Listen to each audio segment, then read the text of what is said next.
There is a strait 21 miles wide at its narrowest point, through which roughly 20% of the world's entire oil supply passes every single day. And right now, Iran has made it unmistakably clear that it will not relinquish strategic dominance over that corridor under any condition, not under sanctions, not under diplomatic pressure, and not under the shadow of American naval presence. What you are watching unfold is not a regional standoff, it is a fundamental restructuring of the global energy order, and the consequences for the United States are far deeper than anything your evening news anchor is willing to tell you. Let us start with what is actually happening, because the framing matters enormously. When American media covers Iran and the Strait of Hormuz, they tend to reduce the entire conversation to a security threat, a provocation, or an act of defiance by a rogue state. But that framing is a marketing ploy, a way of packaging a very complex geopolitical chess move into something emotionally digestible for a domestic audience that is never supposed to ask the deeper question, why is Iran doing this, and what does it actually represent in the larger architecture of global power? Because once you ask that question honestly, the story changes completely. Iran's refusal to surrender strategic control of the Strait of Hormuz is not an isolated act of bravado, it is the most visible manifestation of a years-long, methodically constructed strategy by a coalition of nations that have decided collectively that the unipolar world order underwritten by American military and financial supremacy is no longer acceptable to them. Iran is not acting alone on this chessboard. It is acting as a pivotal node in a network that includes Russia, China, and a growing constellation of global South nations who are quietly but deliberately repositioning themselves outside the gravitational pull of Washington's influence.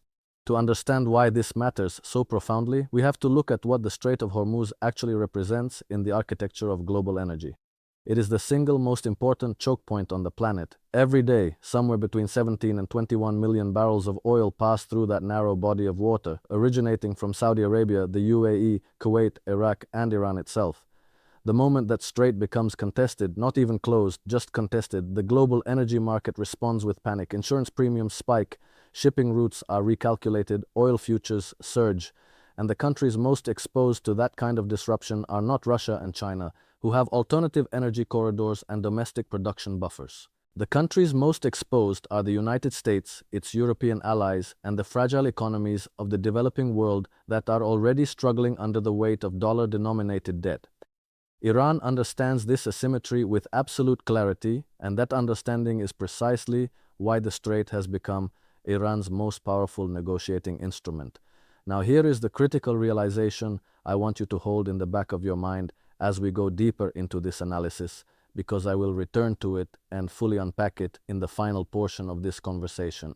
The United States has spent decades building a strategic posture in the Persian Gulf that was designed to guarantee American access to energy and to project power across the region. But that posture was built on a set of assumptions about global alliances, financial systems, and military deterrence that are now actively eroding. The question is not whether Iran can close the Strait of Hormuz tomorrow. The question is whether America's entire Gulf strategy is becoming structurally obsolete in real time. Let us talk about the recent developments, because the news cycle has been moving fast and most of the analytical community is barely keeping up. The breakdown of nuclear negotiations between Iran and the United States, combined with the increasing sophistication of Iran's drone and missile programs, has dramatically shifted the military calculus in the Gulf. Iran has demonstrated through multiple engagements, including its April 2024 direct strike on Israel and the subsequent escalatory exchanges, that it possesses the capability to project force with a level of precision and scale that was previously underestimated by Western defense establishments. The IRGC Navy, operating in the shallow, constrained waters of the Persian Gulf, has an enormous tactical advantage over larger conventional naval forces. Swarm tactics, anti-ship missiles positioned along Iran's extensive coastline, and mines can be deployed in ways that neutralize the conventional superiority of a carrier strike group. American naval planners know this, they have wargamed these scenarios, and the conclusions are deeply uncomfortable. But to understand why this is accelerating right now, we have to look at the broader geopolitical context in which Iran is making these moves. The war in Ukraine has fundamentally redistributed the global attention and resource capacity of the United States military establishment.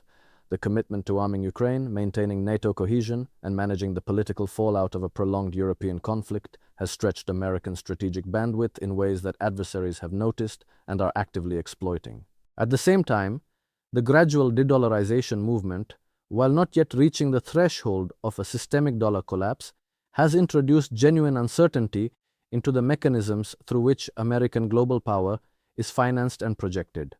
When you can no longer simply print money to fund your military posture without consequence, the economics of empire start to bite in very real ways. Here is a question I genuinely want you to think about and respond to in the comments, because I believe the collective intelligence of this audience is more sophisticated than anything being produced in mainstream policy circles. If the United States' military presence in the Gulf is simultaneously less deterring Iran and more financially unsustainable for the American taxpayer, at what point does that presence transition from a strategic asset into a strategic liability? China's role in this unfolding scenario is something that rarely gets discussed with the level of sophistication it deserves. Beijing has made a quiet but absolutely transformative bet on a future in which Middle Eastern energy flows are denominated not in petrodollars but in yuan, settled through Chinese financial infrastructure and protected not by American naval guarantees but by Chinese diplomatic relationships and, increasingly, Chinese security commitments. The China-brokered normalization between Saudi Arabia and Iran in March 2023 was not a diplomatic curiosity. It was a structural realignment that sent a message to every energy-producing nation in the Gulf. There is now an alternative patron, an alternative settlement currency, and an alternative security architecture available if you choose to pursue it. That deal did not make headlines for long in the American media, but its implications are still reverberating through every chancellery and finance ministry in the region. Iran, within this new architecture, is not the isolated pariah that American foreign policy has spent decades trying to construct. Iran is, increasingly, a valued partner in a Eurasian economic corridor that runs from the Persian Gulf through Central Asia and into the Chinese market. The international North-South transport corridor connecting India, Iran, Russia, and Central Asia is not a hypothetical project. It is being actively built, and it represents a direct challenge to the maritime trade routes that American naval power was designed to dominate. When Iran controls the entry point to the Persian Gulf and simultaneously sits at the heart of an emerging Eurasian land corridor, its strategic importance multiplies by orders of magnitude. This is not a country that can be sanctioned into submission. It is a country that has found a way to make itself indispensable to the new emerging order. This brings us to the domestic American dimension of this crisis, and this is where I think the conversation gets genuinely uncomfortable for people across the political spectrum. The United States economy is extraordinarily vulnerable to oil price shocks in ways that political leaders on both sides are extremely reluctant to acknowledge publicly. The shale revolution created a powerful domestic production base and allowed American politicians to claim energy independence, but that independence is conditional and fragile. American shale producers operate on relatively thin margins, are heavily dependent on continuous capital investment, and produce a grade of crude oil that does not seamlessly replace the heavier grades that American refineries were historically built to process. A significant disruption in Gulf energy flows does not simply raise prices at the pump. It sends cascading shocks through petrochemical industries, agricultural supply chains that depend on fertilizers derived from natural gas, transportation logistics, and manufacturing sectors that rely on energy-intensive processes. And now I want to ask you something else, because I think this audience deserves to wrestle with this honestly. Given everything you now know about the structural vulnerability of American energy economics and the simultaneous erosion of American deterrence credibility in the Gulf, do you believe that the current American political establishment, regardless of which party is in power, has an honest, coherent strategy for navigating this reality? Or are we watching a bipartisan performance of confidence masking a genuine strategic vacuum? Let me take you one level deeper, because the economic dimension alone does not capture the full scope of what is at stake. The Strait of Hormuz is not just a conduit for oil. It is a conduit for the legitimacy of the American-led international order itself. For decades, the implicit bargain at the heart of American global primacy was this: we provide security, you accept the dollar, and together we maintain a system of rules that, whatever its flaws, provides a framework for global commerce and relative stability. The moment a regional power can credibly threaten to disrupt that system and face no decisive consequence, the entire foundation of that bargain begins to crack. Other actors watch, they calculate, They test their own margins, and the rules-based order, which was always more of an American-enforced order than a genuinely multilateral one, starts to lose its gravitational coherence. This is the dynamic that Iran's posture in the Strait of Hormuz is accelerating. It is not just about oil. It is about the demonstration, visible to every government in the world, that the cost of defying American strategic preferences is declining while the benefits of alternative alignments are increasing. Saudi Arabia is watching this, the UAE is watching this. Even nations that are formally allied with the United States are quietly updating their strategic calculations based on what they observe in the Gulf. Now let us return to that critical realization I flagged at the beginning of this conversation, because I promised to unpack it fully and the moment has come. The United States built its Gulf strategy on a foundation of energy dependency, alliance management, and military deterrence. Each of those three pillars is now under serious stress simultaneously.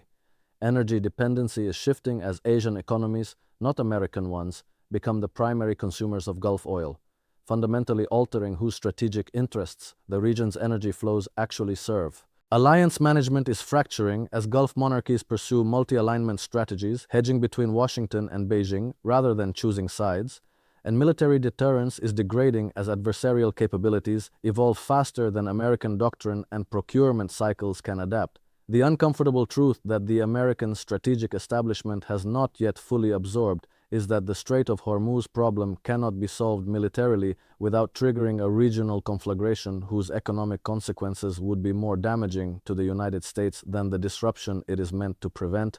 Bombing Iran's coastal missile installations does not open the strait, it escalates the conflict to a level where Iranian retaliation across multiple theaters, including Hezbollah, Houthi proxies, Iraqi militias, and direct missile strikes on Gulf infrastructure, would dwarf any temporary tactical gain. Every serious military analyst who is willing to speak honestly acknowledges this. The deterrence posture that America maintains in the Gulf is, in a very real sense, a bluff that becomes more transparent with every passing year. So what does this mean for the average American who is watching global events with growing unease and a diminishing trust in the official explanations being offered? It means that the next energy price shock, whenever it comes and whatever triggers it, will not be a temporary inconvenience. It will be a structural revelation that exposes the gap between the narrative of American strategic dominance and the reality of American strategic vulnerability. It will force a national conversation about the true cost of maintaining a global military empire in an era of declining relative power, rising multipolarity, and a domestic economy that is increasingly ill-positioned to absorb external shocks. And here is the final question I want to leave you with, because I believe it is the most important one of all. If the era of American unipolar dominance over the global energy system is genuinely ending, and I would argue that the evidence strongly suggests it is, what does a responsible, intelligent American foreign policy look like in its place? Is it continued escalation and resource commitment to a posture that is becoming strategically untenable? Or is it something more difficult and more honest, a genuine renegotiation of America's role in a world that is no longer organized around its preferences? I want to hear your thinking in the comments, because this is not a question that the people in Washington are asking clearly enough, and the answers may well determine the trajectory of the next generation of American life.